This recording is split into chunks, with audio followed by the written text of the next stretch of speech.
নমস্কার আমার প্রিয় ছাত্রছাত্রী। আমি আজকে তোমাদেরকে শেখাবো প্রিজমেটিক কম্পাস, প্রিজমেটিক কম্পাসের ক্যালকুলেশন এবং সেই সঙ্গে প্রিজমেটিক কম্পাস সম্পর্কে কিছু ধারণাও দিব তোমাদেরকে সব মিলে। সাধারণত প্রিজমেটিক কম্পাস সম্পর্কে ধারণা এই সমস্ত বেশিরভাগ চ্যানেলগুলোতেই তোমরা পাবে না। এখানটায় স্পেশালি তোমরা প্রিজমেটিক কম্পাস সম্পর্কে তোমরা এই ব্যবহারিক বিষয়গুলো তোমরা অনেকটা জানতে পারবে। তো সেই নিয়ে আজকে আমার এই আলোচনা। তো চলো, যে প্রিজমেটিক কম্পাস কি, আসলে প্রিজমেটিক কম্পাস দিয়ে না কোনো একটা জায়গায় কোনো একটা প্লটে সেখানটায় কোন নেওয়া হয়। আচ্ছা, চলো আমরা তোমাদেরকে একদম প্র্যাকটিক্যালি আমি বোঝাচ্ছি বিষয়টা।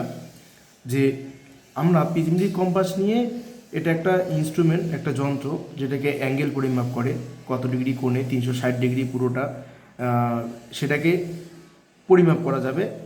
এবার কি করে, মনে করো আমরা মাঠে যাব, কোনো একটা প্লট নিব একটা, সেই প্লটে গিয়ে মনে করো এইখানের কাগজ, আমরা মনে করো মাঠে গিয়ে করব কি, এরকম একটা জায়গা খুঁজে নিব, একটা জায়গা নিয়ে সেখানে কি করব, যে 4টা বিন্দু নিব, 4টা পয়েন্ট নিব আমরা, 1টা 2টা 3টা 4টা। সেটা কিন্তু 3টাও পয়েন্ট নেওয়া যেতে পারে, 4টাও পয়েন্ট নেওয়া যেতে পারে, 5টাও পয়েন্ট নেওয়া যেতে পারে, সে নেওয়া আমরা যটা খুশি আমরা নিতে পারি। হ্যাঁ, 3টা 4টা 5টা যা নিতে পারি। তো আমি এখানে কটা নিলাম, 4টা নিলাম। তাহলে আমরা কি করব, আমরা আগে প্রিজমেটিক কম্পাস নিয়ে আমরা মাঠে যাব। মাঠে গিয়ে কী করবো, আমরা একটা প্লট নিব। প্লট নিয়ে কী করব, সেখানটায় আমরা প্রত্যেকটা প্লটের কটা বিন্দু নিব, 4টা আমরা বিন্দু নেব। নিয়ে কী করব, প্রত্যেকটার মধ্যে একটা করে রেঞ্জিং রড আমরা লাগাবো। এলে একটা রেঞ্জিং রড, এরকম একটা রেঞ্জিং রড, এই 4টা রেঞ্জিং রড লাগানো হলো, দেওয়া হলো। এবারে কী করব, এইবার এগুলোর নাম দিয়ে দিই। মনে করি এটা এ, এটা বি, এটা সি, এটা ডি, এইরকম 4টা পয়েন্ট দিলাম। এবার কী করব, এই যে একটা লাইন, এই জায়গা থেকে এখানে একটা লাইন, এই জায়গা থেকে এখানে একটা লাইন, আবার এই জায়গা থেকে এখানে একটা লাইন। তাহলে এখানে কী কী দাঁড়ালো, এ বি সি ডি, আবার এ। আবার যেখান থেকে শুরু হলো স্টার্টিং পয়েন্ট, আর যেটা হলো ফিনিশিং পয়েন্ট, স্টার্টিং পয়েন্ট আর ফিনিশিং পয়েন্ট গিয়ে কিন্তু এক জায়গায় মিলিত হয়ে গেছে আবার। হ্যাঁ, এর জন্য এটাকে বলা হয় ক্লোজ ট্রেভার্স সার্ভে বলা হয়। হ্যাঁ, ক্লোজ ট্রেভার্স সার্ভে, আমি সেটা তোমাদের ক্যালকুলেশনে যাব। তাহলে এইরকম একটা প্লট আমরা ওইখানটায় নিয়ে নিব। এইবার নিয়ে দেখো, এটা প্রত্যেকটা দেখো, এটা এ, এটা যে লাইনটা হয় এটার নাম কি, এ বি, এটা বি সি লাইন, এটা সি ডি লাইন, আর এটা ডি এ লাইন। তো এখানে 4টা লাইন কিন্তু আমরা এখানটায় পেয়ে গেলাম। তো এইখানটায় আমরা গিয়ে যখন কোনো যন্ত্র বসাবো, এখানে যখন প্রিজমেটিক কম্পাস আমরা এখানটায় গিয়ে বসাবো, এইখানে প্রিজমেটিক কম্পাস বসিয়ে আমরা এই জায়গায় থেকে করব কি, পুরো দৃষ্টি দিয়ে এই যে রেঞ্জিং রডটা রয়েছে আমরা সেখানে আমরা দেখে আমরা এই জায়গার একটা মাপ নিব, অ্যাঙ্গেল নিব। হ্যাঁ, এইখানের অ্যাঙ্গেল নিব। তারপরে আবার এই বিতে, আবার এ থেকে আমি বিকে দেখে মান নিতে পারি, আবার এ থেকে আমি ডিতে এখানটা যে অ্যাঙ্গেল আছে এটাকেও দেখে আমরা মান নিতে পাবো। তো এটা মাঠের কাজ, এটা ফিল্ডে গিয়ে একদম প্রিজমেটিক কম্পাসকে বসিয়ে কীভাবে মান নিতে হয় সেটার আমি একটা জাস্ট ডেমো তোমাদেরকে এখানে দেখালাম। এটাই আমি এখন ক্যালকুলেশন কীভাবে কি করতে হয় সেই বিষয়ে আমি এখন আলোচনা করব। তোমরা জাস্ট এখানে একটা ধারণা নিয়ে নিলে। এবার চলো আমরা ক্যালকুলেশনে যাই, কীরকম হবে এবং মাঠে গিয়ে কীভাবে মানগুলো আমরা নিব। তাহলে এইখানটা আমাদের সবার প্রথমে দেখো কয়টা পয়েন্ট নিলাম, 4টা point, A B C D. R line কি, A B BC CD DA. ওকে, তো চলো এখানে দেখো আমি একটা ছক বানিয়েছি। উপরে কি লেখা আছে, close traverse survey by prismatic compass. এবারে যে ক্লোজ ট্রেভার্স সার্ভে কেন বলেছি, আমি আগেই বললাম যে এখানটা দেখো স্টার্টিং পয়েন্ট আর ফিনিশিং পয়েন্ট দুটো কিন্তু এক জায়গায় গিয়ে মিলিত হয়েছে। যখনই স্টার্টিং পয়েন্ট আর ফিনিশিং পয়েন্ট এক জায়গায় গিয়ে মিলিত হয় তখন সেটাকে ক্লোজ ট্রেভার্স সার্ভে বলবে। তবে প্রিজমেটিক কম্পাস 2 ধরনের হয়, একটা হলো ক্লোজ ট্রেভার্স সার্ভে আর একটা হলো ওপেন সার্ভে, দুটো হয়। একটা হবে কি, একটা বললাম ক্লোজ ট্রাভার্স সার্ভে বা আরেকটা হলো ওপেন ট্রাভার্স সার্ভে, দুটো। যেটা ক্লোজ সেটা হলো কি, সেটা স্টার্টিং পয়েন্ট আর ফিনিশিং পয়েন্ট গিয়ে মিলিত হয়ে যাবে, আর যেটা ওপেন ট্রাভার্স সার্ভে ওপেনে মিলিত হবে না। এবার কখন কোনটা ব্যবহার করা হয়, যখন এইরকম ক্লোজ যখন হবে, যখন ক্লোজ এখন স্টার্টিং পয়েন্ট আর ফিনিশিং পয়েন্ট যখন মিলিত হয়ে যাবে, এই সমস্ত সার্ভেগুলো করা হয় সাধারণত কোথায়, পুকুরের ক্ষেত্রে পুকুর মানে পন্ডস, তারপরে ফরেস্ট, এই জায়গাগুলোতে যখন আমরা বিভিন্ন পরিমাপ করতে যাই সেই সমস্ত ক্ষেত্রে কিন্তু ক্লোজ ট্রাভার্স, তখন visibility compass close traverse survey মাধ্যমে করা হয়। আর যখন ওপেন ট্রাভার্স সার্ভে হয়, ওপেন ট্রাভার্স সার্ভেটা করা হয় যে সাধারণত রোড, রেলওয়ে, হ্যাঁ, রিভার, এই সমস্ত ক্ষেত্রে যখন আমরা কোনো সার্ভে করব তখন আমাদের ব্যবহার করা হয় এই ওপেন ট্রাভার্স সার্ভে, তখন সেটা আমরা ইউজ করি ওই ভিজিবিলিটি কম্পাসের ক্ষেত্রে। তো এখানে ভিজিবিলিটি কম্পাসের ব্যবহারিক দিকগুলো কিন্তু তোমরা জানতে পারলে যে কখন কোথায় ব্যবহার করা। ভিজিবিলিটি কম্পাস কয়ভাবে করা হয়, দুটোভাবে। কি কি, একটা হলো কি বললাম, একটা হলো ক্লোজড আর একটা হলো কি ওপেন। একটা ক্লোজ ট্রাভার্স সার্ভে, একটা ওপেন ট্রাভার্স সার্ভে। তো ক্লোজের ক্ষেত্রে কত, একদম স্টার্টিং পয়েন্ট আর ফিনিশিং পয়েন্ট গিয়ে মিলিত হবে, আর ওপেনে মিলিত হবে না। এখানে কি, এখানে পন্ডস থেকে ফরেস্ট টরেস্ট সবগুলোতে, হ্যাঁ। আর এখানে ওপেনের ক্ষেত্রে রিভার, রেলওয়ে, রোড সব কিছু পরিমাপ করা হয়। তো এই বিষয়টা তোমরা একটু জেনে নিলে। আচ্ছা, এখানে আরেকটা আরও অনেকগুলো বিষয় তোমরা পরে আরও দেখে নিতে পাবে যে ভিজিবিলিটি কম্পাসের। চলো আগে ক্যালকুলেশনে যাই, ক্যালকুলেশনটা আগে দেখে নিই।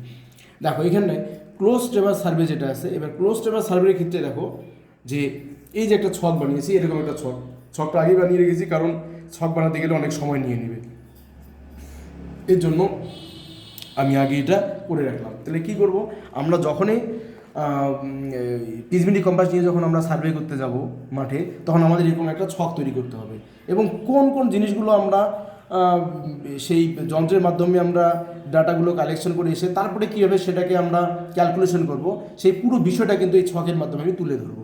তো চলো প্রথমে আমরা কি দেখো, এখানে 4টা পয়েন্ট, আমি এটার নাম দিয়ে দিই, মনে করে স্টেশন পয়েন্ট। এই প্রথমে যেটা স্টেশন পয়েন্ট, স্টেশন পয়েন্ট। তো স্টেশন পয়েন্ট কী কী আছে, এ, বি, সি, ডি। এই যে দেখো এখানটায় স্টেশন পয়েন্ট যেটা এ, বি, সি, ডি, এই 4টা পয়েন্টের নাম দিয়ে দিলাম। এইবার আমি কি দিব, এখানে দেখো লাইন। তাহলে লাইন কি কি হবে, লাইন দেখো কি হবে, A B, B C, C D, D A. তাহলে আমি এটার নাম দিই কি, এ বি, পরেরটার নাম কি দিব বি সি, পরেরটার নাম কি দিব সি ডি, আর পরেরটার নামকে দিব ডি এ। এই যে এই নামগুলোই দিয়ে দিলাম এখানটায়, D A B, B C, C D, D A, এইখানটায় কটার নাম আমি দিয়ে দিলাম।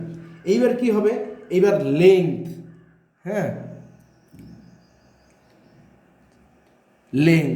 লেংথ ইন সবসময় মিটারেই হয়, লেংথ ইন। এবার লেংথ মানে কোনটা, এই যে দেখো এখানে যে রেঞ্জিং রডগুলো যে বসিয়েছি এর কিন্তু মাপ আছে, এই একটা এখানে কতটুকু, এটা কত মিটার, হ্যাঁ, মনে করো আমি এটা ধরলাম, এটা 72 মিটার,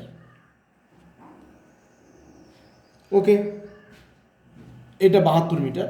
মনে করো এটা আমি ধরলাম এটা 42 মিটার, এটা 72 মিটার, বিসি কত 42 মিটার, আর সিডি আমি ধরলাম মনে করো 73 মিটার, আর এখানটা যেটা রয়েছে এইটা মনে করো আমি দিয়ে দিলাম 63 মিটার, এরকমটা দিলাম। তাহলে এটা 72 মিটার, এটা 42 মিটার, এটা 73 মিটার, এটা 63 মিটার, এরকম একটা আমি জাস্ট তোমাদের ক্যালকুলেশনের জন্য একটু আমি দিয়ে দিলাম যে এদের একটা লেংথ এত। তাহলে আমি এখানে লেংথগুলো লিখে দিই।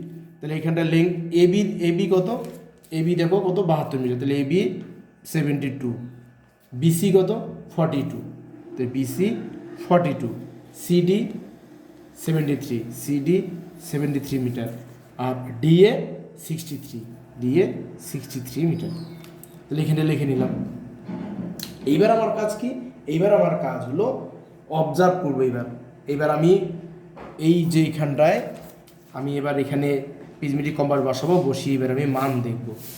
এইবার এখানে অবজার্ভ করবো আমি এর জন্য আমি এখানে নাম দিয়ে দিই এটা অবজার্ভ বিয়ারিং। হ্যাঁ, ওবি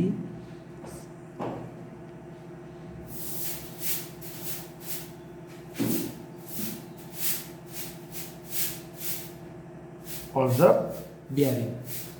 এবার অবজার্ভ বিয়ারিং আমি কী কী দেখবো, এটাকে বিয়ারিং অবজার্ভ পুরো একদম দেখো এটা রান হয় একদম, এখানে ঘুরে এটা একদম, যখন যন্ত্রটা নিয়ে মাঠে দেখানো হবে তখন তোমরা বুঝতে পারবে এবং নিজেরাও একটু দেখে নিবে যে প্রিজমেটিক কম্পাসটা কীরকম একদম বিয়ারিং।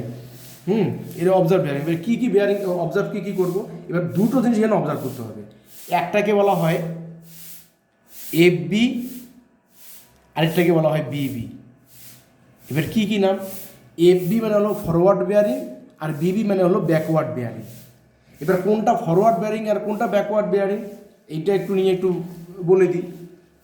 দেখো, এতে যখন আমি প্রিজমেটিক কম্পাস বসিয়ে যখন সোজা আমি এই রেঞ্জিং রডের মধ্যে এখানে না প্রিজমেটিক কম্পাস যখন বসানো হবে, প্রিজমেটিক কম্পাসের মধ্যে শুধু একটা হট হেয়ার থাকে, মানে একটা সুতো চুল থাকে একদম, হ্যাঁ সুতোর মতো একদম, এই একটা আর ওইখানটায় একটা দেখার মতো একটা সুন্দর একটা কাজ থাকবে, যেটা দিয়ে ওই সুতোটা দিয়ে একদম এই জায়গায় এই রডটার সঙ্গে মিলিয়ে মান নিতে হয়।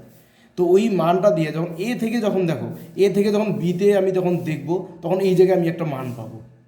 এই যে সরাসরি যখন এ থেকে বির দিকে দেখে যেই মানটা পাবো এটা ফরওয়ার্ড, মানে একদম সামনের দিকে যেটা মান পাচ্ছি। দেখো এ থেকে বি এটা কিন্তু ওর সামন, এই যে সামন দিকে যে মানটা পাচ্ছি এটা বলে ফরওয়ার্ড ব্যারিং, এইটা হলো এফ বি। এটাই এফ বি।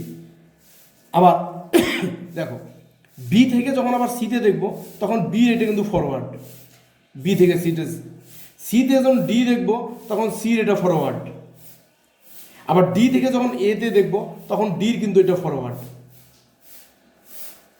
আর যখনই উল্টো দিক দিয়ে যাবো, দেখো ক্লক ওয়াইজ যখন এটা থেকে যখন এ থেকে বিতে দেখবো তখন এটা ফরওয়ার্ড, কিন্তু বি থেকে যখন এতে দেখবো তখন এটা ব্যাকওয়ার্ড।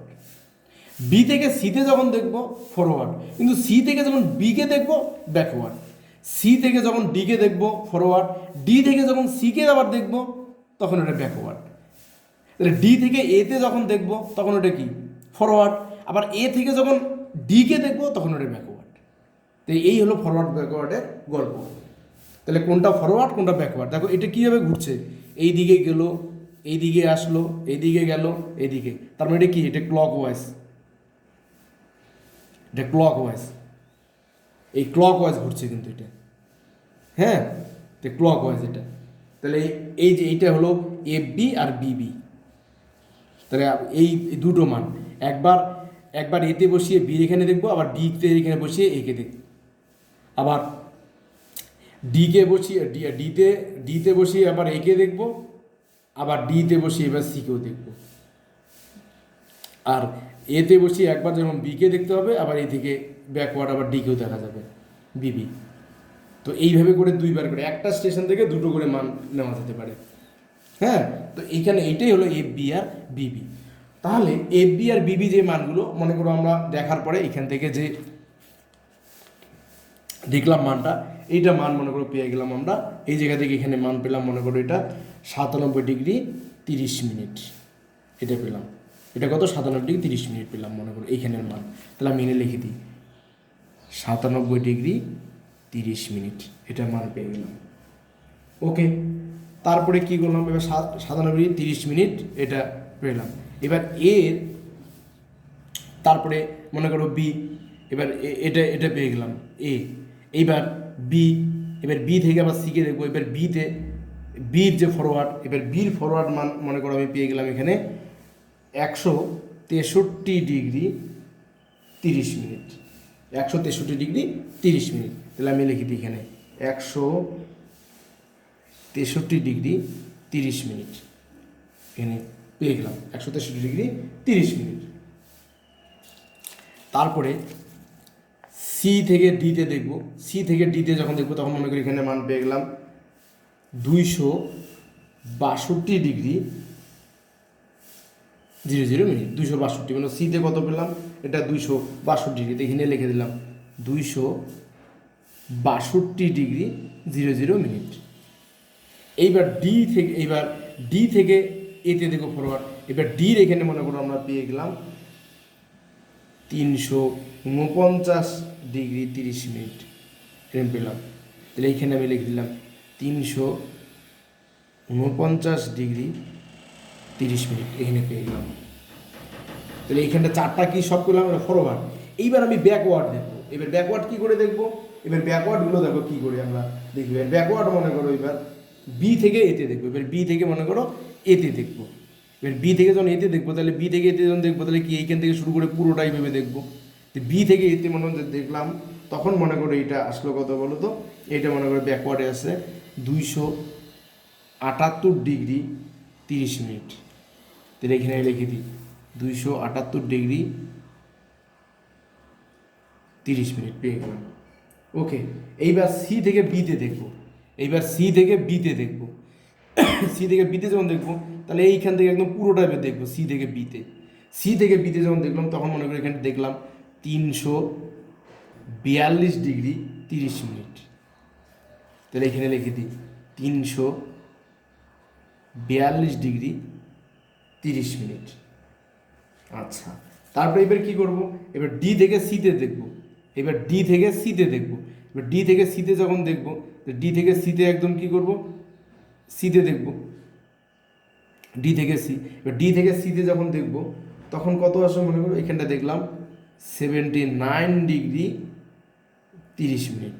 79 degree 30 minute. তাহলে এখানে লিখে দিই 79 ডিগ্রি 30 মিনিট। আর পরে কি করব? আমি এ থেকে ডিতে দেখব। এবার এ থেকে ডিতে যখন দেখব তখন একদম পুরোটা দেখা যাবে এদিকে। হ্যাঁ, এই পুরোটা আসবে। এই পুরোটা কত আসবে মনে করো? পুরোটা এখানে দেখলাম কত? এ থেকে ডিতে মনে করো দেখলাম এটা 171 ডিগ্রি 00 মিনিট। এখানে কত? এখানে মনে করো লিখে দিলাম 171 ডিগ্রি 00 মিনিট। তাহলে দেখো আমি এই জায়গার একদম ফরওয়ার্ড এবং ব্যাকওয়ার্ড দুই ধরনের অ্যাঙ্গেলে আমি এখানটায় পেয়ে গেলাম। 97, 163, 262, এটা 349, আর এখানে কত? 278, 342, 79, 171। এই যে এতটুকু জায়গায় এটাই হলো আমাদেরকে মাঠে গিয়ে কাজ করা এবং মাঠে গিয়ে কালেকশন করা। ওকে, তাহলে এটা কিন্তু আমাদের প্রথম একটা পিচবিডি কম্পাসের ভিডিও, যে কী করে আমরা একদম পিচবিডি কম্পাস নিয়ে আমরা ফিল্ডে গিয়ে কি করে একটা প্লট তৈরি করে সেখান থেকে আমরা ডাটা কালেকশন করব। এটা কিন্তু সেই প্রসেস আমি তোমাদেরকে দেখালাম, একদম খাতার মধ্যে তোমাদের দেখালাম। ঠিক এই প্রসেসেই ফিল্ডে গিয়ে আমাদের ডাটা কালেকশন করতে হবে। তো আশা করি তোমরা সবাই বুঝতে পেরেছো এবং এরকমই ছক তৈরি করে নিয়ে গিয়ে তোমরা পিচবিডি কম্পাসের সাহায্যে মাঠে গিয়ে তোমরা ডাটা কালেকশন করতে পারবে। এবার এই ডাটা নিয়ে আসার পরে এটার উপরে আমরা কি করে ক্যালকুলেশন করব সেটা তোমাদের আমি আরেকটা ভিডিওতে আমি দেখাবো। নমস্কার।